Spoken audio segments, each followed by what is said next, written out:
Hello ಎಲ್ರಿಗೂ, ಎಲ್ಲರೂ ಹೇಗಿದ್ದೀರಾ? ಎಲ್ಲರೂ ಚೆನ್ನಾಗಿದ್ದೀರಾ ಅನ್ಕೋತೀನಿ. ನಾನು ಚೆನ್ನಾಗಿದ್ದೀನಿ.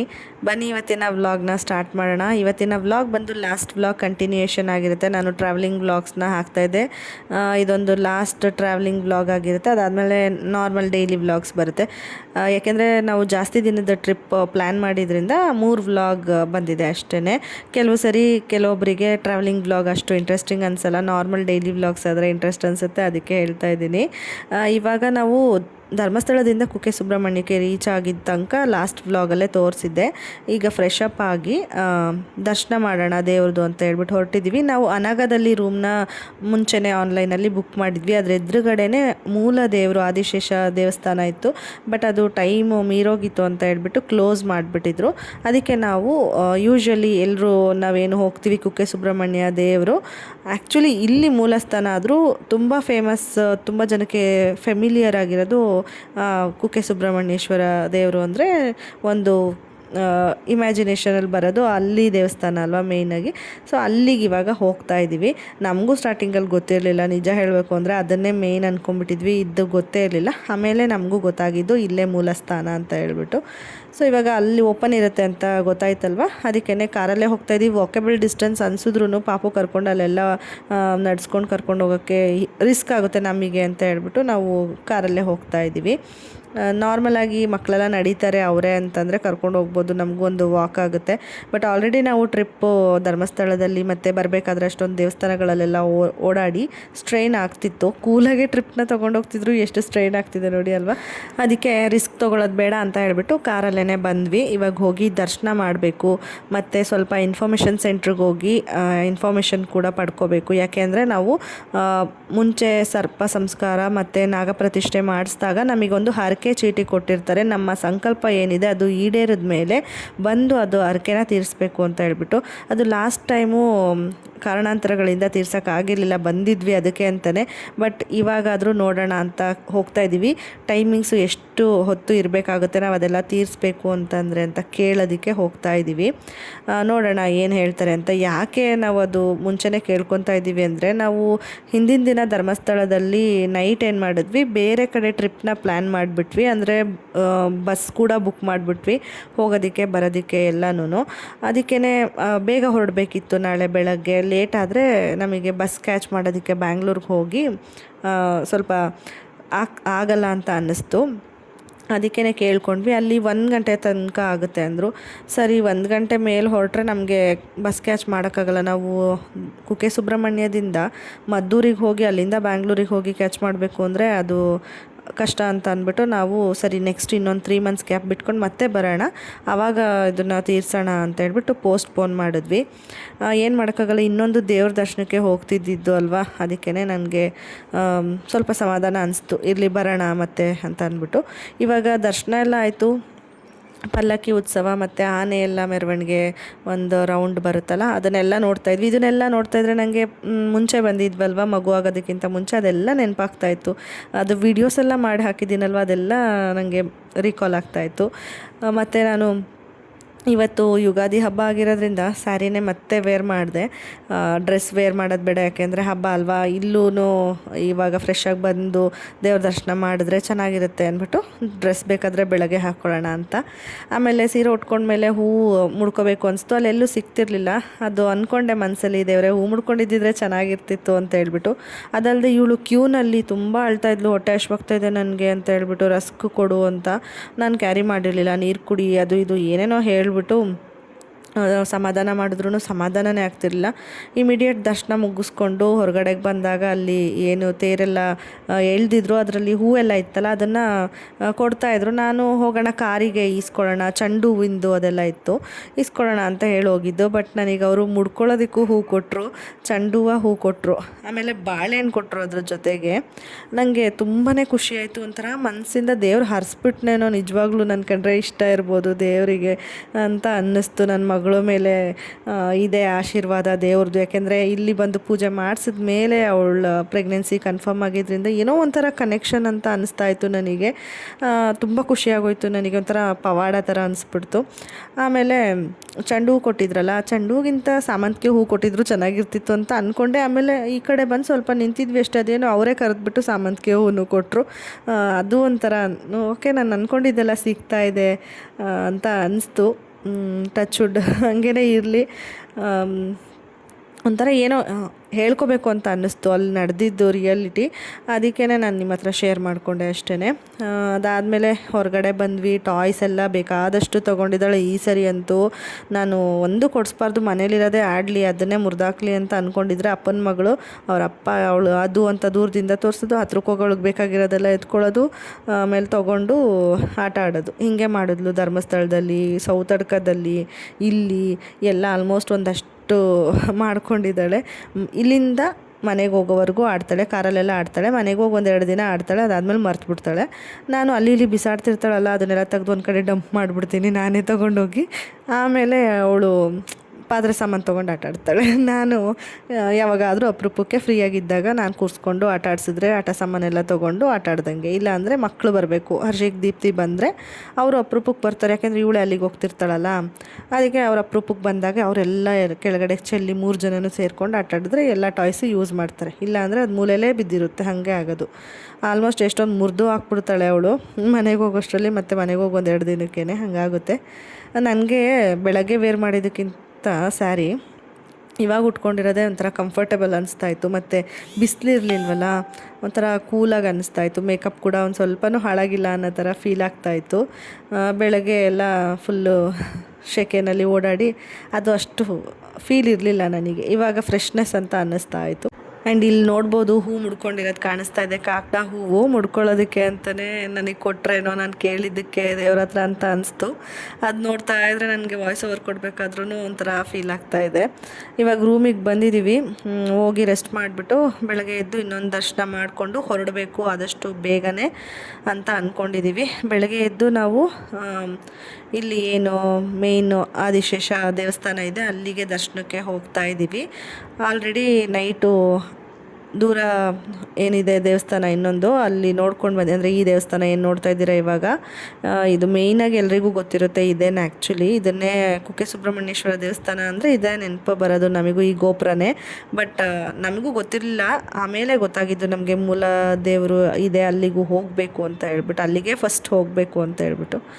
ಸೊ ಅಲ್ಲೆಲ್ಲ ದರ್ಶನ ಮಾಡ್ಕೊಂಡ್ವಿ. ಇಲ್ಲಿ ದೂರದಿಂದನೇ ದರ್ಶನ ಮಾಡ್ಕೊಂಡ್ವಿ, ಯಾಕೆಂದರೆ ಟೈಮ್ ಆಗಿಬಿಡುತ್ತೆ ಅಂತ ಹೇಳ್ಬಿಟ್ಟು ಹೊರಟ್ಬಿಟ್ವಿ. ಇವಾಗ ನಾನು ಕೂಡ ಡ್ರೆಸ್ ಚೇಂಜ್ ಮಾಡ್ಕೊಂಬಿಟ್ಟೆ. ಇನ್ನೇನು ಟ್ರಾವೆಲಿಂಗ್ಗೆ ಅಲ್ವಾ, ಏನಕ್ಕೆ ಗ್ರ್ಯಾಂಡ್ ಡ್ರೆಸ್ ಎಲ್ಲ ವೇರ್ ಮಾಡೋದು, ಸೆಕೆಗಾಲ ಅಂತ ಹೇಳ್ಬಿಟ್ಟು. ಕಾರಲ್ಲೇನು ಆರಾಮಾಗಿ ಕಂಫರ್ಟಬಲ್ ಅನಿಸುತ್ತೆ ಸ್ಯಾರಿ ಹಾಕೊಂಡ್ರು, ಬಟ್ ಹೊರಗಡೆ ಇಳ್ದಾಗೆಲ್ಲ ಸೆಕೆ ಅನಿಸುತ್ತೆ. ಮತ್ತು ಇವಳು ಎಲ್ಲ ತುಳ್ದಾಕ್ತಾಳೆ, ಡ್ರೆಸ್ ಏನು ಗಲೀಜಾಗಿರಲಿಲ್ಲ ಜಾಸ್ತಿ. ಅದಕ್ಕೆ ನಾನು ಡ್ರೆಸ್ ಚೇಂಜ್ ಮಾಡಿಕೊಂಡು ಇವಾಗ ಕಂಫರ್ಟಬಲ್ ಆಗಿ ಹೊರಟಿದ್ದೀವಿ. ಇವಾಗ ಬೇಗ ಮನೆಗೆ ರೀಚ್ ಆಗಿಬಿಟ್ಟು ಆಮೇಲೆ ನಾವು ಕಾರಲ್ಲೇ ಬ್ಯಾಂಗ್ಳೂರಿಗೆ ಹೋಗಿ ಅಲ್ಲಿಂದ ಬಸ್ ಬುಕ್ ಮಾಡಿದ್ದೀವಲ್ಲ, ಬಸ್ನ ಕ್ಯಾಚ್ ಮಾಡಬೇಕು. 8:45 ಏನೋ ಇದೆ ಅಂತ ಮೆಸೇಜೆಲ್ಲ ಬಂದಿತ್ತು.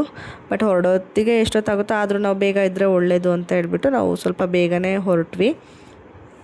ಸೀರಿಯಸ್ಲಿ ನಮಗಂತೂ ಗೊತ್ತಿರಲಿಲ್ಲ ಈ ಟ್ರಿಪ್ಪು ಇನ್ನೂ ನಡೀತಾ ಇರಬೇಕಾದ್ರೇ ಇನ್ನೊಂದು ಟ್ರಿಪ್ ಪ್ಲ್ಯಾನ್ ಮಾಡ್ತೀವಿ ಅಂತ. ಅಚಾನಕ್ಕಾಗಿ ನಮಗೆ ಅದು ಅನಿಸಿದ್ದು. ಸ್ಟೇಟಸಲ್ಲಿ ವಿಡಿಯೋ ನೋಡಿ ಆ ದೇವರಿಗೂ ಹೋಗಬೇಕು ಅಂತ ನಮ್ಮ ಮನೆಯವ್ರಿಗೆ ಅನಿಸಿ, ಆಮೇಲೆ ಟ್ರೈನೆಲ್ಲ ಬುಕ್ ಮಾಡೋದಕ್ಕೆ ನೋಡಿದ್ರು. ಟ್ರೈನು ಈ ಕಡೆಯಿಂದ ಹೋಗಬೇಕಾದ್ರೆ ಇತ್ತು, ಆ ಕಡೆಯಿಂದ ವೆಯ್ಟಿಂಗ್ ಇತ್ತು ಅಂದ್ಬಿಟ್ಟು ಬಸ್ ನೋಡಿದ್ರು. ಬಸ್ ಬುಕ್ ಆಯಿತು 2 ಕಡೆಯಿಂದನೂ. ಸೊ ಕನ್ಫರ್ಮ್ ಆಯಿತು. ಇವಾಗ ನಾವು MTRಗೆ ಬಂದಿದ್ದೀವಿ. ನಾವು ಈ ಕಡೆಯಿಂದ ಹೋಗಬೇಕಾದ್ರೇ ಧರ್ಮಸ್ಥಳಕ್ಕೆ ಇಲ್ಲಿಗೆ ಬಂದು ದೋಸೆ ತಿನ್ಕೊಂಡು ಹೋಗಬೇಕು ಅಂತ ನಮ್ಮ ಮನೆಯವ್ರು ಅಂದ್ಕೊಂಡಿದ್ರು. ಬಟ್ ಸಡನ್ನಾಗಿ ರೂಟ್ ಚೇಂಜ್ ಮಾಡಿದ್ವಲ್ಲ, ಹಂಗಾಗಿ ಇಲ್ಲಿ ಬರೋಕ್ಕಾಗಿಲ್ಲ. ಅದಕ್ಕೆ ರಿಟರ್ನ್ ಬರಬೇಕಾದ್ರೆ ತಿನ್ಕೊಂಡು ಬರೋಣ ಅಂತ ಅಂದ್ಕೊಂಡಿದ್ವಲ್ಲ, ಅದಕ್ಕೆ ಇಲ್ಲಿಗೇ ಬಂದ್ವಿ. 3 ಗಂಟೆ ಆದರೂ ಪರವಾಗಿಲ್ಲ ಅಂತ ಹೇಳ್ಬಿಟ್ಟು ಹೊಟ್ಟೆ ಫುಲ್ ಹಶ್ವಾಗಿತ್ತು. ಅದಕ್ಕೇ ವೆಯ್ಟ್ ಮಾಡಿಕೊಂಡು ಹುಡುಕೊಂಡು ನೀಟಾಗಿ ಕರೆಕ್ಟಾಗಿ ಬಂದ್ವಿ. ಇದು ಅವ್ರ ಫ್ರೆಂಡ್ ಸಜೆಸ್ಟ್ ಮಾಡಿದರು, ಇಲ್ಲಿ ಚೆನ್ನಾಗಿರುತ್ತೆ ಹೋಗಿ ದೋಸೆ ಟ್ರೈ ಮಾಡಿ ಅಂತ ಹೇಳ್ಬಿಟ್ಟು. ಅದಕ್ಕೇ ಇಲ್ಲಿಗೆ ಬಂದಿದ್ದು. ಚೆನ್ನಾಗಿತ್ತು. ಇತ್ತು. ನಾವು ಸ್ವಲ್ಪ ಜಾಸ್ತಿನೇ ಎಲ್ಲ ಆರ್ಡ್ರ್ ಮಾಡಿಕೊಂಡು ಹೊಟ್ಟೆ ತುಂಬ ಲೋಡ್ ಆಗಂಗೆ ತಿಂದ್ವಿ. ಆ್ಯಕ್ಚುಲಿ ಹೆವಿ ಅಂತ ಅನ್ನಿಸ್ತು. ಇರಲಿ, ಏನು ಮಾಡೋಕ್ಕಾಗಲ್ಲ. ಆರ್ಡರ್ ಮಾಡಿ ಹೆಂಗಾಯ್ತಂದರೆ ಅದು ಆ್ಯಕ್ಚುಲಿ ನಾವು ಬೇಕಂತ ಆರ್ಡರ್ ಮಾಡಲಿಲ್ಲ. ಪಾಪುಗೆ ಮೊಸರನ್ನ ತಿಂತಾಳೆ ಅಂದ್ಬಿಟ್ಟು ಮೊಸರನ್ನ ಆರ್ಡರ್ ಮಾಡಿದ್ರೆ ಅವಳು 4 ಸ್ಪೂನ್ ತಿಂದಳು. ಅದು ನಾನು ತಿನ್ನಬೇಕಾಯ್ತು. ನಮ್ಮ ಮನೆಯವರು ಪುಳಿಯೋಗರೆ MTRಲ್ಲಿ ಚೆನ್ನಾಗಿರುತ್ತೆ ಅಂದ್ಬಿಟ್ಟು ಅದನ್ನು ಸಡನ್ನಾಗಿ ಆರ್ಡ್ರ್ ಮಾಡಿದ್ರು. ನಾನು ಅದನ್ನು ತಿನ್ನೋಕ್ಕೆ ಹೋಗಿಲ್ಲ, ಬೇಡ ಅಂತ ಹೇಳ್ಬಿಟ್ಟು. ಆಮೇಲೆ ಬಿಸಿಬೇಳೆ ಬಾತು ನನಗಿಷ್ಟ ಅಂದ್ಬಿಟ್ಟು ಆರ್ಡ್ರ್ ಮಾಡಿಬಿಟ್ರು. ನನಗೆ ಅದನ್ನು ತಿನ್ನೋಕ್ಕೆ ಹೆವಿ ಅಂತ ಅನಿಸ್ಬಿಡ್ತು. ಆಮೇಲೆ ದೋಸೆ, ರೊಟ್ಟಿ ಇದೆಲ್ಲ ತಿಂದು ಹೊಟ್ಟೆ ಫುಲ್ ಲೋಡ್ ಅನಿಸ್ಬಿಡ್ತು. ಪಾಪು ಬಿಟ್ಟಿದ್ದು ಎಲ್ಲನೂ ತಿಂದ್ಬಿಟ್ಟು ಸರಿ ಇನ್ನೇನು ಮಾಡೋದು, ಹೊರಟ್ವಿ. ತಿಂದಿದ್ದಾಯಿತು, ಬಿಲ್ ಪೇ ಮಾಡಿದ್ದು ಆಯಿತು. ನಾವು ಆ ಕಡೆ ರೋಡಲ್ಲಿ ಕಾರ್ನ ಪಾರ್ಕ್ ಮಾಡಿಬಿಟ್ಟು ಬಂದಿದ್ವಿ, ಯಾಕೆಂದರೆ ನಾವು ಆ ಕಡೆ ಹೋಗ್ತಾ ಇದ್ದಿದ್ದು.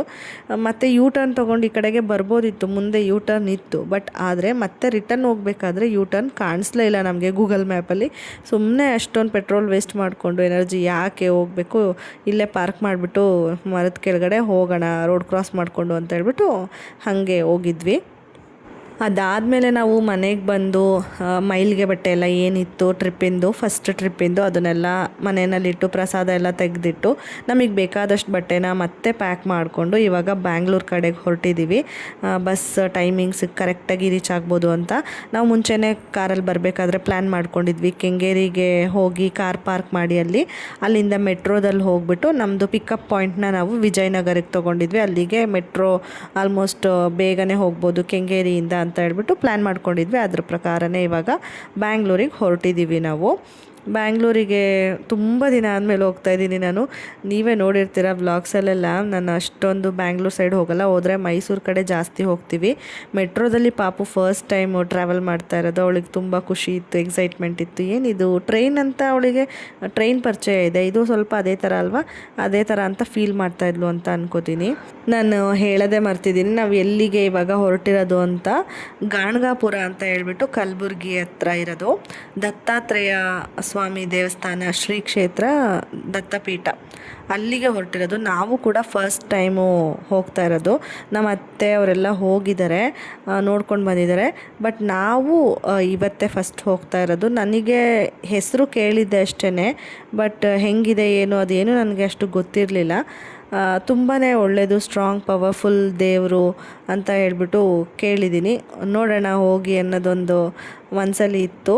ನಾನು ನಿಜವಾಗ್ಲೂ ಈ ದೇವರಿಗೆ ಹೋಗ್ತೀನ ಅಂತ ಹೇಳ್ಬಿಟ್ಟು ಅಂದ್ಕೊಂಡೇ ಇರಲಿಲ್ಲ.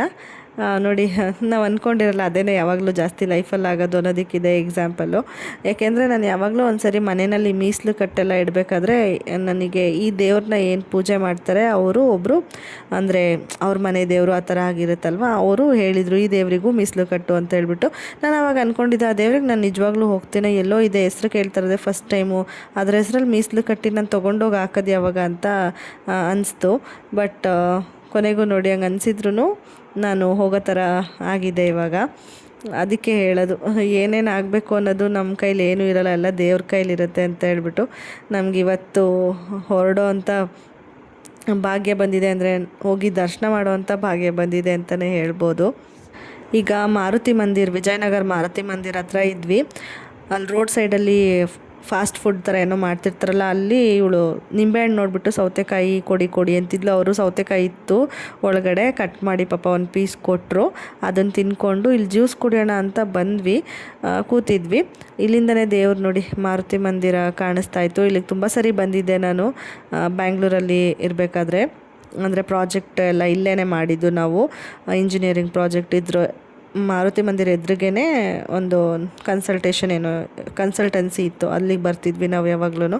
ಹಾಗಾಗಿ ತುಂಬ ಸರಿ ದರ್ಶನ ಮಾಡಿದ್ದೀನಿ. ಆಮೇಲೆ ಅಲ್ಲಿಂದ ಬೇರೆ ಬಸ್ ಬಂತು ನಮಗೆ ಪಿಕಪ್ಪು. ಇಲ್ಲಿ ವಿಜಯನಗರಿಂದ ಗೊರಗುಂಟೆಪಾಳ್ಯ ಮೇಯ್ನ್ ಏನಿದೆ ಅಲ್ಲಿಗೆ ಡ್ರಾಪ್ ಮಾಡ್ತಾರೆ ಇವರು. ಅಲ್ಲಿಂದ ನಮ್ಮದು ಮೇಯ್ನ್ ಬಸ್ ಏನಿದೆ ಅದನ್ನು ಕ್ಯಾಚ್ ಮಾಡಬೇಕು. ಹಾಗಾಗಿ ಒಂದು ಶಾರ್ಟ್ ಟ್ರಾವೆಲ್ ಅಷ್ಟೇ. ಏನಕ್ಕೆ ಹಂಗೆ ಮಾಡಿದ್ರು ಅಂತ ಗೊತ್ತಿಲ್ಲ, ನಿಮಗೇನಾದರೂ ಗೊತ್ತಿದ್ದರೆ ಕಮೆಂಟ್ ಮಾಡಿ. ಯೂಶ್ವಲಿ ಯಾವುದು ಇರುತ್ತೆ ಅದೇ ಪಿಕಪ್ ಮಾಡ್ತಾರೆ ಅಂತ ಅಂದ್ಕೊಂಡೆ, ಈ ಥರ ಆಯಿತು ಈ ಸತಿ. ಇಲ್ಲಿಂದ ಇಲ್ಲಿಗೆ ಅಲ್ವಾ ಅಂತ ಹೇಳ್ಬಿಟ್ಟು ಕೆಳಗೇ ಸುಮ್ಮನೆ ಹಾಗೆ, ಇದು ಸ್ಲೀಪರ್ ಕೋಚ್ ಬಸ್ಸೇ ಆಗಿತ್ತು, ಕೂತಿದ್ದೆ ಅಲ್ಲೇ. ಆಂಟಿ ಒಬ್ರು ಯಾರೋ ಕೂತಿದ್ರು ಅಂತ ಹೇಳ್ಬಿಟ್ಟು ಇವಳನ್ನ ಮಾತ್ರ ಮೇಲ್ ಬಿಟ್ಟಿದ್ರು. ಅವರಪ್ಪನೂ ಪಕ್ಕದ ಸೀಟಲ್ಲಿ ನೋಡ್ಕೊತಾ ಇದ್ರು ಅವಳನ್ನ. ಹಾಗೆ ವಿಡಿಯೋ ಮಾಡಿದೆ. ಇವಾಗ ನಾವು ಗೊರಗುಂಟೆಪಾಳ್ಯದಲ್ಲಿ VRL ಬಸ್ ಬುಕ್ ಮಾಡಿದ್ದಿದ್ದಲ್ವ, ಆ ಆಫೀಸ್ ಹತ್ರನೇ ಇದ್ದೀವಿ. ಚೆನ್ನಾಗಿತ್ತು, ವಾಶ್ರೂಮ್ಸು ಎಲ್ಲ ಫೆಸಿಲಿಟಿ ಮತ್ತು ಹೋಟೆಲ್ಲು ಎಲ್ಲ ಇತ್ತು. ಏನಾದರೂ ಊಟ ಮಾಡ್ಕೊಂಡು ಬಂದಿಲ್ಲ ಅಂದರೆ ಊಟ ಮಾಡಿಕೊಂಡು ಕಟ್ಟಿಸ್ಕೊಂಡು ವಾಶ್ರೂಮ್ಗೆ ಏನಾದರೂ ಹೋಗೋದಿದ್ರೆ ಹೋಗಿ ಆರಾಮಾಗಿ ಹೊರಡ್ಬೋದಿತ್ತು. ಕಾಫಿ ತುಂಬಾ ಚೆನ್ನಾಗಿತ್ತು. ನಮ್ಮ ಮನೆಯವ್ರು ಕುಡಿದ್ಬಿಟ್ಟು ನನ್ನನ್ನು ಕುಡಿ ಚೆನ್ನಾಗಿದೆ ಅಂತ ಹಿಂಸೆ ಕೊಡ್ತಾಯಿದ್ರು. ನಾನು ಬೇಡ ಅಂತಿದ್ದೆ. ಆಮೇಲೆ ಕುಡಿದ್ಮೇಲೆ ಅನಿಸ್ತು ಸಖತ್ತಾಗಿದೆ ಅಂತ. ಅವ್ರ ಹತ್ರ ಸ್ವಲ್ಪ ಶೇರ್ ಮಾಡಿದ್ರು. ಆಮೇಲೆ ಇನ್ನೊಂದು ಆರ್ಡ್ರ್ ಮಾಡ್ಕೊಂಡು ಕುಡಿದೆ, ಹಂಗಿತ್ತು. ಆಮೇಲೆ ಸೋಡಾ, ಲೈಮ್ ಸೋಡಾ ಅಲ್ಲೇ ಫ್ರೆಶ್ಶಾಗಿ ಮಾಡಿಕೊಡ್ತಾರೆ, ಒಂದು ಬಾಟಲಿಗೆ ಹಾಕಿ ಕೊಡ್ತಾರೆ. ಅದನ್ನು ಕೂಡ 2 ಬಾಟ್ಲು ತೊಗೊಂಡೆ. ನೋಡಿ ಇದೇನೆ ಇರಲಿ ಟ್ರಾವೆಲಿಂಗ್ ಮಾಡಬೇಕಾದ್ರೆ ಅಂತ ಹೇಳ್ಬಿಟ್ಟು. ಆಮೇಲೆ ಪಾಪುಗೆ ಅಂತ ಹೇಳ್ಬಿಟ್ಟು ಇಡ್ಲಿನೂ ಕಟ್ಟಿಸ್ಕೊಂಡ್ವಿ. ಅವಳು ಏನು ಊಟ ಮಾಡಿರಲಿಲ್ಲ. ಬಸ್ಸಲ್ಲಿ ಏನಾದರೂ ಅವಳು ಹೊಟ್ಟೆ ಹಶು ಅಂದರೆ ಯಾಕೆ ರಿಸ್ಕ್ ತೊಗೊಳೋದು ಅಂದ್ಬಿಟ್ಟು ಇಡ್ಲಿನೂ ಕಟ್ಟಿಸ್ಕೊಂಡಿದ್ದೀವಿ. ನಮ್ಮ ಮನೆಯವರು ನಮ್ಮ ಬಸ್ ಬಂತ ಅಂದ್ಬಿಟ್ಟು ಬಸ್ ನಂಬರ್ ಚೆಕ್ ಮಾಡೋದಕ್ಕೆ ಹೋಗಿದ್ರು. ನಾವಿಬ್ಬರೇ ಇದ್ವಿ. ಅಷ್ಟೊಂದೇನು ಇನ್ಸೆಕ್ಯೂರಿಟಿ ಅಂತೆಲ್ಲ ಇಲ್ಲಿ ಫೀಲ್ ಆಗಿಲ್ಲ, ಎಲ್ಲ ಆರಾಮಾಗೇ ಇದ್ದರು. ಬಟ್ ನಮ್ಮ ಹುಷಾರಲ್ಲಿ ನಾವಿರಬೇಕು ಅಷ್ಟೇ. ಜೊತೆಗೆ ಈ ಮಕ್ಕಳನ್ನ ಹಿಡಿಯೋದು ಒಂದು ಕಷ್ಟ. ರೋಡ್ ಇದೆ, ಮೇಯ್ನ್ ರೋಡು, ಅಲ್ಲಿಗೆ ಹೋಗ್ತೀನಿ ಅಂತ ಹೋಗ್ತಿದ್ಲು. ಅದು ತುಂಬ ಹಿಂಸೆ ಆಯಿತು ನನಗೆ ಬಸ್ ಬರೋವರೆಗೂ. ಆಮೇಲೆ ಬಸ್ ಬಂದಮೇಲೆ ನೋಡಿ ನಮ್ಮ ಸೀಟ್ ಏನಿದೆ ಅದನ್ನು ಹುಡುಕೊಂಡು ಕೂತ್ಕೊಂಡು ಇವಾಗ ಇವಳಿಗೆ ಡ್ರೆಸ್ ಚೇಂಜ್ ಮಾಡ್ತಾಯಿದ್ದೆ. ಡ್ರೆಸ್ಸು ಬೇರೆದು ಹಾಕ್ಬಿಟ್ಟು ಕಂಫರ್ಟಬಲ್ ಆಗಿರೋದು ಒಂದು ಟೀ ಶರ್ಟ್ ಹಾಕ್ಬಿಟ್ಟು ಮಲಗಿಸೋಣ ಅಂತ ಹೇಳ್ಬಿಟ್ಟು. ಮತ್ತು ನಾನು ಈ ವ್ಲಾಗ್ನ ಇಲ್ಲಿಗೆ ಎಂಡ್ ಮಾಡೋಣ ಅಂತ ಆ್ಯಕ್ಚುಲಿ ಎಡಿಟಿಂಗ್ ಮಾಡಬೇಕಾದ್ರೆ ಮಾಡಿದೆ. ದತ್ತಾತ್ರೇಯಕ್ಕೆ ಹೋದ್ಮೇಲೆ ಇರೋವಂಥ ವ್ಲಾಗ್ನ ಆಮೇಲೆ ಹಾಕೋಣ ಅಂತ. ಬಟ್ ಆಮೇಲೆ ಸಪ್ರೇಟಾಗಿ ಮಾಡಿದಾಗ ಅದೊಂದು 5 to 6 ಮಿನಿಟ್ಸ್ ಅಷ್ಟೇ ಬಂತು. ಅದಕ್ಕೆ ಅದೇನು 5 to 6 ಮಿನಿಟ್ಸ್ ಇರೋದನ್ನ ಇನ್ನೊಂದು ವ್ಲಾಗ್ ಮಾಡಿ ಹಾಕೋದು, ಇದಕ್ಕೇ ಮರ್ಜ್ ಮಾಡಿಬಿಡೋಣ ಅಂತ ಹೇಳ್ಬಿಟ್ಟು ಮರ್ಜ್ ಮಾಡ್ತಾಯಿದ್ದೀನಿ. 2 ಆಗುತ್ತೆ ಇಲ್ಲಿ. ಕುಕ್ಕೆ ಸುಬ್ರಹ್ಮಣ್ಯದು ಮತ್ತು ದತ್ತಾತ್ರೇಯದು ಟ್ರಿಪ್ಪು ಮರ್ಜ್ ಆದಂಗೂ ಆಗುತ್ತೆ. ಆಮೇಲೆ ಜಾಸ್ತಿ 3 ವೀಡಿಯೋಸ್ ಆಲ್ರೆಡಿ ಇದನ್ನು ಸೇರಿ ಇನ್ನೂ 4 ವೀಡಿಯೋ ಏನು ಮಾಡೋದು ಟ್ರಿಪ್ಪಿಂದು ಅಂದ್ಬಿಟ್ಟು ನಾನು ಮರ್ಜ್ ಮಾಡ್ತಾಯಿದ್ದೀನಿ. ಬೋರಿಂಗ್ ಅನಿಸ್ಬಾರ್ದಲ್ವ, ಏನೇ ಅಂದ್ರೂ ನಮಗೂ ಅದು ಫೀಲ್ ಆಗುತ್ತೆ. ನಾವು ಈಗ ವೀವರ್ ಪಾಯಿಂಟಲ್ಲಿ ನೋಡಿದ್ರೆ ಬರೀ ಇದೇ ಟ್ರಿಪ್ಪೇ ಆಯಿತು ಅಂತ ಅನಿಸುತ್ತೆ. ಅದಕ್ಕೇ ನಾನು ಮರ್ಜ್ ಮಾಡಿಬಿಟ್ಟೆ. ಪಾಪುದು ಡ್ರೆಸ್ ಚೇಂಜ್ ಮಾಡಿದೆ. ಅವರಪ್ಪ ಕೊಬ್ಬರಿ ಎಣ್ಣೆ ಹಚ್ತಾ ಇದ್ದಾರೆ ಅವಳಿಗೆ. ಅವಳ ಕೂದಲು ನೀವು ನೋಡ್ದಂಗೆ ಫುಲ್ಲು ಕೆದ್ರುಕೊಂಬಿಡುತ್ತೆ. ಅದಕ್ಕೇ ಗುಂಗುರು ಕೂದಲಾಗಿರೋದ್ರಿಂದ ಸ್ವಲ್ಪ ಆಯಿಲ್ ಹಚ್ಚಿ ನಾಳೆ ತಲೆ ಸ್ನಾನ ಮಾಡಿಸಿದ್ರಾಯ್ತು ಅಲ್ಲಿ ಅಂದ್ಬಿಟ್ಟು ಕೊಬ್ಬರಿ ಎಣ್ಣೆ ಹಚ್ಚಿಸ್ದೆ. ಅದಾದಮೇಲೆ ಇವಳು ಗೊತ್ತಲ್ಲ ಹುಡ್ಕೊಂಡು ಹೋಗ್ತಾಳೆ, ಅಕ್ಕಪಕ್ಕ ಮಕ್ಕಳು ಮರಿ ಏನಾದರೂ ಇದ್ದರೆ ಅವ್ರ ಜೊತೆ ಫ್ರೆಂಡ್ಶಿಪ್ ಮಾಡಿಕೊಂಡು ಆಟಾಡೋಕ್ಕೆ. ಇಲ್ಲೂ ಹಾಗೆ ಹಿಂದೆ ಸೀಟಲ್ಲಿ ಮಕ್ಕಳಿದ್ರಲ್ಲ, ಒಂದು ಅಷ್ಟೊತ್ತು ಅಲ್ಲೇ ಆಟಾಡ್ಕೊಂಡಿದ್ಲು. ಆಮೇಲೆ ಮಲ್ಕೊತಾರೆ ಅಂದ್ಬಿಟ್ಟು ಕರ್ಕೊಂಡ್ವಿ ನಾವು, ಅವರಿಗೂ ಡಿಸ್ಟರ್ಬ್ ಮಾಡಬಾರ್ದಲ್ವ ಅಂದ್ಬಿಟ್ಟು. ಆಮೇಲೆ ನಾನು ಈ ಥರ ಎಲ್ಲ ಯಾರಾದರೂ ಗೊತ್ತಿಲ್ಲದೆ ಇರೋರ್ದು ವೀಡಿಯೋಸ್ ಎಲ್ಲ ಮಾಡಿದ್ರೆ ಸುಮ್ಮನೆ ಏನಕ್ಕೆ ಅವ್ರ ಫೇಸೆಲ್ಲ ತೋರಿಸೋದು ಅಂತ ಹೇಳ್ಬಿಟ್ಟು ಹೈಡ್ ಮಾಡಿದ್ದೀನಿ ಅಷ್ಟೇ. ಇನ್ನೇನು ಇಲ್ಲ ಉದ್ದೇಶ. ಯಾಕೆಂದರೆ ಅವ್ರಿಗೆ ಇಷ್ಟ ಇರುತ್ತೋ ಇಲ್ವೋ, ನಾವು ಸುಮ್ಮನೆ ಸೋಷಿಯಲ್ ಮೀಡ್ಯಾದಲ್ಲಿ ಹಾಕೋದು ಎಷ್ಟು ಸರಿ ಅಲ್ವಾ. ಅದಕ್ಕೇ ನೋಡಿ ಇವರು ಏನು ಮಾಡ್ತಾಯಿದ್ದಾರೆ ಅಂತ ಹೇಳ್ಬಿಟ್ಟು ಒಬ್ಬಟ್ಟು ತಿಂತಾಯಿದ್ದಾರೆ. ಎದ್ದೆದ್ದಿದ್ದ ತಕ್ಷಣವೇ ನಿನ್ನೆ ನಮ್ಮ ಅತ್ತೆ ಮನೆಯಲ್ಲಿ ಒಬ್ಬಟ್ಟು ಹಾಕ್ಕೊಟ್ಟಿತ್ತು ನಮ್ಮ ಅತ್ತೆ ಬಾಕ್ಸಿಗೆ. ಅದನ್ನು ತಿಂತಾ ಕೂತಿದ್ದಾಳೆ. ಹಬ್ಬ ಅಂದ್ಬಿಟ್ಟು ಮಾಡಿದ್ರಲ್ಲ ಯುಗಾದಿ ಹಬ್ಬಕ್ಕೆ ಬೇಳೆ ಒಬ್ಬಟ್ಟು, ನಾವು ತಿಂದಿರಲಿಲ್ವಲ್ಲ. ಅದಕ್ಕೇ ಊಟಕ್ಕೆ ಬರ್ತಾರೆ ಅಂದ್ಕೊಂಡು ಊಟ ಎಲ್ಲ ಮಾಡಿ ಅಡುಗೆ ಎಲ್ಲ ಮಾಡಿ ಕಾಯ್ತಾಯಿದ್ರು. ನಾವು MTRಲ್ಲೇ ಚೆನ್ನಾಗಿ ಬ್ಯಾಟಿಂಗ್ ಮಾಡಿದ್ರಿಂದ ಬೇಡ ಅಂದ್ಬಿಟ್ಟು ಬಾಕ್ಸಿಗೆ ಹಾಕ್ಸ್ಕೊಂಡು ಬಂದಿದ್ದೆ ಒಬ್ಬಟ್ಟನ್ನ. ಅವಳಿಗೆ ಎದ್ದ ತಕ್ಷಣ ಹಶ್ವಾಯಿತು ಅಂತ ಅನಿಸುತ್ತೆ. ಪ್ರಾಪರಾಗಿ ಏನು ತಿಂತಾ ಇಲ್ವಲ್ಲ ಇವಾಗ ಟ್ರಿಪ್ ಇರೋದ್ರಿಂದ. ಅದಕ್ಕೇ ಒಬ್ಬಟ್ಟನ್ನೇ ತಿಂದ್ಲು. ಇನ್ನೇನು ಹೋಮ್ ಮೇಡ್ ಅಲ್ವಾ, ತಿನ್ಕೊಳ್ಳಿ ಬಿಡು ಅಂದ್ಬಿಟ್ಟು ಸುಮ್ಮನೆ ಅದೇ. ಇವಾಗ ಏನು ಮಾಡೋಕ್ಕಾಗಲ್ಲ, ಅದೆಲ್ಲ ರೆಸ್ಟ್ರಿಕ್ಷನ್ಸ್ ಮಾಡೋಕ್ಕಾಗಲ್ಲ, ಮನೇಲೇ ಮಾಡೋಕ್ಕಾಗಲ್ಲ. ಇನ್ನು ಹೊರಗಡೆ ಬಂದಾಗ ಅದು ಅಸಾಧ್ಯ. ಅದಾದಮೇಲೆ ನೆಕ್ಸ್ಟು ಅಲ್ಲಿಂದ ಇಳಿದು ಆ ಬಸ್ ಇಂದ ಆಟೋ ಮಾಡಿಕೊಂಡು ಗೌರ್ಮೆಂಟ್ ಬಸ್ ಸ್ಟಾಪಿಗೆ ಬಂದ್ವಿ. ಈ ಥರ ನಾವು ಬಂದಾಗೆಲ್ಲ ಏನು ಗೊತ್ತಾ, ಜನಗಳು ಹೊಸಬ್ರು ನೋಡಿದ್ರೆ ಜಾಸ್ತಿ ದುಡ್ಡು ಕೀಳ್ತಾರೆ. ಅಂದರೆ ಆಟೋದವರು ಅವರೆಲ್ಲ ಜಾಸ್ತಿ ರೇಟ್ ಹೇಳ್ತಾರೆ. ಬಟ್ ಏನು ಮಾಡೋಕ್ಕಾಗಲ್ಲ, ಹಿಂಗೆ ಬಂದಾಗೆಲ್ಲ ನಾವು ಲೆಕ್ಕ ಹಾಕ್ಕೊಂಡು ಕೂತ್ಕೊಂಡ್ರೆ ಅದಾಗಲ್ಲ. ಒಂದು ಸರಿ ಬಂದು ಹೋಗೋ ತನಕ ಆಮೇಲೆ ನಮಗೆ ಎಕ್ಸ್ಪೀರಿಯೆನ್ಸ್ ಆದರೆ ಗೊತ್ತಾಗ್ಬಿಡುತ್ತೆ. ನಾವು ಫಸ್ಟ್ ಟೈಮ್ ಬರ್ತಾ ಇರೋದಲ್ವ ಅದಕ್ಕೆ. ಈಗ ಕಲಬುರ್ಗಿ ಬಸ್ ಸ್ಟಾಪಿಂದ ಗಣಗಾಪುರಕ್ಕೆ ಬಸ್ ಇತ್ತು, ನಾವು ಹೋದ್ವಿ. ಏನು ವೆಯ್ಟ್ ಏನು ಮಾಡಲಿಲ್ಲ, ಬೇಗನೆ ಸಿಕ್ತು. ಆಮೇಲೆ ಹೊರಟಿದ್ದೀವಿ. ಇವಾಗ 1 hour ಜರ್ನಿ ಆಗುತ್ತೆ. ಟ್ರೈನಲ್ಲಿ ಬಂದಿದ್ದಿದ್ರೆ ಸ್ವಲ್ಪ ಇದೇ ಬಸ್ಸೇ, ಬಟ್ ಟ್ರಾವೆಲಿಂಗ್ ಟೈಮ್ ಕಡಿಮೆ ಆಗ್ತಿತ್ತು. ಒಂದು 2 ಸ್ಟಾಪ್ಗೆ ಬೇಗ ಸಿಕ್ಬಿಡ್ತಿತ್ತು ಗಣಗಾಪುರ. ಇವಾಗ ಸ್ವಲ್ಪ ಜಾಸ್ತಿ ಆಗುತ್ತೆ. 1/4 ಗಂಟೆ ಇದ್ದಿದ್ದು, ಇವಾಗ 1 hour ಮೇಲೆ ಜರ್ನಿ ಮಾಡಬೇಕು ಅಷ್ಟೇ.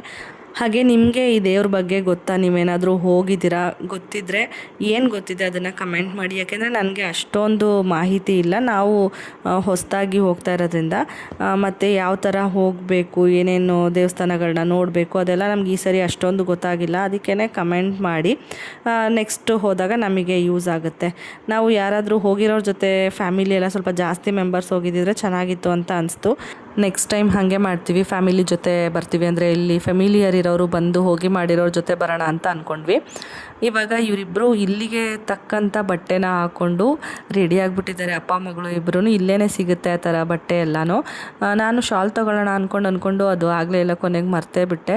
ಇಲ್ಲಿ ದೇವ್ರ ಹೆಸರು ಹಣೆ ಮೇಲೆ ಬರೀತಾರೆ, ಚೆನ್ನಾಗಿ ಅನಿಸುತ್ತೆ ಆ ಥರ ಎಲ್ಲ ಬರ್ಸ್ಕೊಂಡು ಆ ಥರ ಎಲ್ಲ ಬಟ್ಟೆನ ಅದಕ್ಕೆ ರಿಲೇಟೆಡ್ ಆಗಿರೋ ಬಟ್ಟೆ ಹಾಕ್ಕೊಂಡು ಹೋಗಿ ದರ್ಶನ ಮಾಡಿಕೊಂಡು ಬಂದರೆ ಒಂಥರ ಚೆನ್ನಾಗಿ ಅನಿಸುತ್ತಲ್ವ. ಅದಕ್ಕೇ ಎಲ್ಲರೂ ಬರ್ಸ್ಕೊತಾ ಇದ್ರು, ಎಲ್ಲರೂ ಆ ಥರ ಇದ್ದಿದ್ದು ನೋಡಿದ್ವಿ. ಅದಕ್ಕೇ ಆ ಥರನೇ ಮಾಡಿದ್ವಿ, ನಾವು ಫಾಲೋ ಮಾಡಿದ್ವಿ. ಹಾಗೆ ನಾನು ಅಬ್ಸರ್ವ್ ಮಾಡಿದಾಗೆ ಮಹಾರಾಷ್ಟ್ರದಿಂದ ತುಂಬ ಜನ ಬರ್ತಾರೆ. ಅಂದರೆ ಮರಾಠಿ ಮಾತಾಡ್ತಿದ್ರಲ್ಲ, ಅದು ಸ್ಲ್ಯಾಂಗ್ ಗೊತ್ತಾಗುತ್ತಲ್ವ, ಅವರು ತುಂಬ ಜನ ಇದ್ದರು ನಾನು ನೋಡಿದಾಗೆ. ಕರ್ನಾಟಕದವರು ಇದ್ದರು, ಬಟ್ ಅವರು ಜಾಸ್ತಿ ಇದ್ದರು ಮಹಾರಾಷ್ಟ್ರದವರು ಅಂತ ನನಗನ್ಸಿದ್ದು. ಮೇಯ್ನ್ ಏನಂದರೆ ಇಲ್ಲಿಗೆ ಬಂದರೆ ನಮ್ಮ ಮೇಲೇನಾದರೂ ಬ್ಲ್ಯಾಕ್ ಮ್ಯಾಜಿಕ್ಕು, ನೆಗೆಟಿವಿಟಿ ಏನಾದರೂ ಪ್ರಯೋಗ ಮಾಡಿದರೆ ಅದೆಲ್ಲ ಇಲ್ಲಿಗೆ ಬಂದರೆ ಸಂಪೂರ್ಣವಾಗಿ ಹೊರಟೋಗುತ್ತೆ. ಅದ್ರದ್ದು ಏನಿದೆ ಎಫೆಕ್ಟ್ ನಮಗೆ ಅದು ತಾಗೋದಿಲ್ಲ, ಮುಂದೆ ಮಾಡಿದ್ರೂ ಅದು ನಮಗೆ ತಾಗೋದಿಲ್ಲ ಅಂತ ಹೇಳ್ತಾರೆ. ಮತ್ತು ಏನಾದರೂ ನೆಗೆಟಿವ್ ಎನರ್ಜಿ ಇದ್ದರೆ ಅದು ಕೂಡ ಹೋಗುತ್ತೆ ಅಂತೆಲ್ಲ ಹೇಳ್ತಾರೆ. ಅದಕ್ಕೆ ನಾನು ಕೇಳಿದ್ದು, ನಿಮ್ಗೇನಾದರೂ ಇನ್ನೂ ಗೊತ್ತಿದ್ದರೆ ಕಮೆಂಟ್ ಮಾಡಿ ತಿಳಿಸಿ ಅಂತ ಹೇಳ್ಬಿಟ್ಟು. ನಾವು ನಿಜವಾಗ್ಲೂ ಇಲ್ಲೆಲ್ಲ ನೆಗೆಟಿವಿಟಿ ಇರೋರೆಲ್ಲ ಬಂದು ಅದು ಕಂಬ ಎಲ್ಲ ಏನಿದೆ ಅದ್ರ ಮೇಲೆ ಹತ್ತಿ ಅದೊಂದು ನಗಾರಿ ಥರ ಬಾರಿಸ್ತಾರೆ. ಅದು ಬಾರಿಸಿದಾಗ 10 ಗಂಟೆಯಿಂದ 12:30 ತನಕ ದೇವ್ರದ್ದು ಪಾದುಕೆ ಇರುತ್ತೆ. ಆ ಟೈಮಲ್ಲಿ ಬಾರಿಸಿದಾಗ ನೆಗೆಟಿವ್ ಎನರ್ಜೀಸ್ ಎಲ್ಲ ಬಂದು ಡ್ಯಾನ್ಸ್ ಮಾಡ್ತಾ ಇದ್ದಿದ್ದು ತಕ್ಕಂಗೆ ಅದೆಲ್ಲ ನೋಡಿದ್ವಿ. ಒಂಥರ ಒಂದು ಕಡೆ ಭಯನೂ ಆಯಿತು, ಒಂದು ಕಡೆ ಏನಿದು ಅಂತಲೂ ಅನ್ನಿಸ್ತು. ಎಲ್ಲ ದೇವ್ರ ಲೀಲೆ, ಏನು ಮಾಡೋಕ್ಕಾಗಲ್ಲ. ಹಾಗೆ ಅಲ್ಲಿ ಎಲ್ಲರೂ ನಾರ್ಮಲ್ ಆಗಿ ಇದ್ದರು, ಯಾರು ಏನು ಟೆನ್ಷನ್ ತೊಗೊಂಡು ಅದ್ರ ಬಗ್ಗೆ ಗಾಬರಿ ಪಟ್ಕೊಂಡೆಲ್ಲ ಇರಲಿಲ್ಲ. ಅದೆಲ್ಲ ನಾರ್ಮಲ್ ಅಂತ ಅನಿಸ್ತಾಯಿತ್ತು ಅಲ್ಲಿ ನೋಡ್ತಾ ಇದ್ರೆ ನಮಗೆ. ಅದಾದಮೇಲೆ ನೀಟಾಗಿ ನಾವು 2-3 ಸರಿ ದರ್ಶನ ಮಾಡ್ಕೊಂಡ್ವಿ. ಆಮೇಲೆ ಹೋಗಿ ಊಟ ಮಾಡಿಕೊಂಡು ಬಂದ್ವಿ. ಊಟದ ಛತ್ರ ಏನಿತ್ತು ಅದು ಸ್ವಲ್ಪ ದೂರ ಇತ್ತು, ನಡ್ಕೊಂಡೇ ಹೋಗಬೇಕಾದ್ರೆ ಆ ಕಡೆಯಿಂದ ಆಟೋದಲ್ಲಿ ಬಂದ್ವಿ. ಊಟ ಎಲ್ಲ ಚೆನ್ನಾಗಿ ಅನ್ನಿಸ್ತು, ಅಲ್ಲಿ ಸಿಸ್ಟಮ್ ಎಲ್ಲ ಇಷ್ಟ ಆಯಿತು ಊಟದ ಛತ್ರದಲ್ಲಿ ನನಗೆ. ಆಮೇಲೆ ನಾವು VRL ಬಸ್ದು ಪಾಯಿಂಟ್ ಏನಿತ್ತು ನಮ್ಮದು ಪಿಕಪ್ ಪಾಯಿಂಟು, ಅಲ್ಲಿಗೆ ಬಂದಿದ್ದೀವಿ ನಾವು ಇವಾಗ. ಗುಲ್ಬರ್ಗಾದಲ್ಲಿ ಬಸ್ಸಲ್ಲೇ ಟ್ರಾವೆಲ್ ಮಾಡಿಕೊಂಡು ಗಣಗಾಪುರದಿಂದ ಗುಲ್ಬರ್ಗಾಗೆ ಬಂದ್ವಿ. ಇಲ್ಲಿ ವೆಯ್ಟ್ ಮಾಡ್ತಾಯಿದ್ವಿ ನಮ್ಮ ಬಸ್ ಟೈಮಿಂಗ್ಸ್ ಆಗೋವರೆಗೂ. ಆಮೇಲೆ ಬಸ್ ಬಂತು, ಮತ್ತೆ ರಿಟರ್ನ್ ಇವಾಗ ಬ್ಯಾಂಗ್ಳೂರಿಂದ ಮಾಮೂಲಿ ಮೆಟ್ರೋದಲ್ಲಿ ಕೆಂಗೇರಿಗೆ ಬಂದು ಅಲ್ಲಿಂದ ನಮ್ಮ ಕಾರಲ್ಲಿ ಬರಬೇಕು ಅಂತ ಹೇಳ್ಬಿಟ್ಟು ಹಿಂಗಿತ್ತು ಪ್ಲ್ಯಾನು ಟ್ರಿಪ್ದು. ಅದೇ ಪ್ರಕಾರ ನಡೀತಾ ಇದೆ. VRL ಎಕ್ಸ್ಪೀರಿಯೆನ್ಸು ಒಂಥರ ಚೆನ್ನಾಗಿತ್ತು ಅಂತ, ಏನು ನಮಗೆ ಬೇಜಾರಾಗುವಂಥದ್ದು ಏನಿಲ್ಲ. ಏನಪ್ಪ ಅಂದರೆ ನಮಗೆ ಈ ರೂಟ್ ಇರೋದ್ರಿಂದ, ಕಲಬುರ್ಗಿ ರೂಟ್ ಬಂದಿದ್ದರಿಂದ ನಮಗೆ ಮಧ್ಯದಲ್ಲಿ ವಾಶ್ರೂಮ್ ಫೆಸಿಲಿಟಿ ಏನಿದೆ ಅದು ಸ್ವಲ್ಪ ಹಿಂಸೆ ಅನ್ನಿಸ್ತು. ಬೇರೆ ಕಡೆ ಎಲ್ಲ ಸ್ವಲ್ಪ ಮೇಯ್ನ್ ರೋಡ್ಗಳಲ್ಲಿ ಹೋಟೆಲ್ಸ್ಗಳು, ರೆಸ್ಟೋರೆಂಟ್ಸ್ಗಳೆಲ್ಲ ಇರುತ್ತೆ, ಇಲ್ಲಿ ಆ ಥರ ಇರಲಿಲ್ಲ. ಅದಕ್ಕೇ ಅದೊಂದು ನನಗೆ ಬ್ಯಾಕ್ ಡ್ರಾಪ್ ಅಂತ ಅನ್ನಿಸ್ತು. ಅಷ್ಟು ಬಿಟ್ಟರೆ ಇನ್ನೇನಿಲ್ಲ. ಅದು VRL ಪ್ರಾಬ್ಲಮ್ ಅಲ್ಲ, ರೂಟ್ ಪ್ರಾಬ್ಲಮ್ ಅಂದ್ಬಿಟ್ಟು ಸುಮ್ಮನಾದೆ ಅಷ್ಟೇ. ಈ ವ್ಲಾಗ್ ಇಲ್ಲೇ ಎಂಡ್ ಮಾಡ್ತಾಯಿದ್ದೀನಿ. ಮತ್ತೆ ಸಿಗೋಣ ನೆಕ್ಸ್ಟ್ ವ್ಲಾಗಲ್ಲಿ. ಅಲ್ಲಿವರೆಗೂ ಟೇಕ್ ಕೇರ್ ಆ್ಯಂಡ್ ಬಾಯ್.